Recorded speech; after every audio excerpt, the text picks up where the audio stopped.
ಉತ್ತರ ಕರ್ನಾಟಕ ಸಪರೇಟ್, ಬೇರೆ ರಾಜ್ಯ ಆಗಬೇಕು. ಯಾಕಂದ್ರೆ ನಾವು ಅಭಿವೃದ್ಧಿ ಆಗ್ತಾ ಇಲ್ಲ, ಅಭಿವೃದ್ಧಿ ಆಗೋಕೆ ದಕ್ಷಿಣ ಕರ್ನಾಟಕದವರು ಬಿಡ್ತಿಲ್ಲ ಅಂತಂದು ಸಾಕಷ್ಟು ಜನ ಮತ್ತು ರಾಜಕಾರಣಿಗಳು ಹೇಳಕತ್ತಾರ. ಆದ್ರೆ ಒಂದ್ ವಿಷಯ ಯಾರಿಗ್ ಗೊತ್ತೋ ಗೊತ್ತಿಲ್ವೋ, ಕರ್ನಾಟಕದಲ್ಲಿ ನಡೆಯುವಂತ ಪ್ರತಿ ವರ್ಷದ ಬಜೆಟ್ ಮಂಡನೆಯಲ್ಲಿ ಕಲ್ಯಾಣ ಕರ್ನಾಟಕದ ಅಭಿವೃದ್ಧಿಗೆ ಅಂತ ಕರೆಕ್ಟ್ ಆಗಿ ಕೇಳಿಸ್ಕೊಡ್ರಿ, ಕಲ್ಯಾಣ ಕರ್ನಾಟಕದ ಅಭಿವೃದ್ಧಿಗೆ ಅಂತ 3,000 ಕೋಟಿ ಕೊಡ್ತಾರೆ.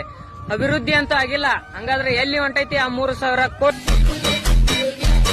ನಮಗೆ ಅನ್ಯಾಯ ಮಾಡುತ್ತಿರುವುದು, ಅಭಿವೃದ್ಧಿ ಆಗಲಿಕ್ಕೆ ಬಿಡದೇ ಇರುವುದು ದಕ್ಷಿಣ ಕರ್ನಾಟಕದವರಲ್ಲ, ಬದಲಿಗೆ ನಮ್ಮ ಭಾಗದ ಅಧಿಕಾರಿಗಳೇ, ಅಂದರೆ ನಿಮ್ಮ ಪ್ರೀತಿಯ ರಾಜಕಾರಣಿಗಳು. ಉತ್ತರ ಕರ್ನಾಟಕ ಬೇರೆ ರಾಜ್ಯ ಆಗಬೇಕು ಅನ್ನೋ ರಾಜಕಾರಣಿಗಳೇನದಾರಲ್ಲ, ಅವರು ಉತ್ತರ ಕರ್ನಾಟಕದ ಅಭಿವೃದ್ಧಿಗೋಸ್ಕರ ಬೇರೆ ರಾಜ್ಯ ಆಗಬೇಕು ಅಂತ ಕೇಳಕಂತಿಲ್ಲ. ತಾವು ಮುಖ್ಯಮಂತ್ರಿ ಆಗಬೇಕು, ಮಂತ್ರಿ ಆಗಬೇಕು ಅನ್ನೋಗೋಸ್ಕರ ಕೇಳಕತ್ತಾರ.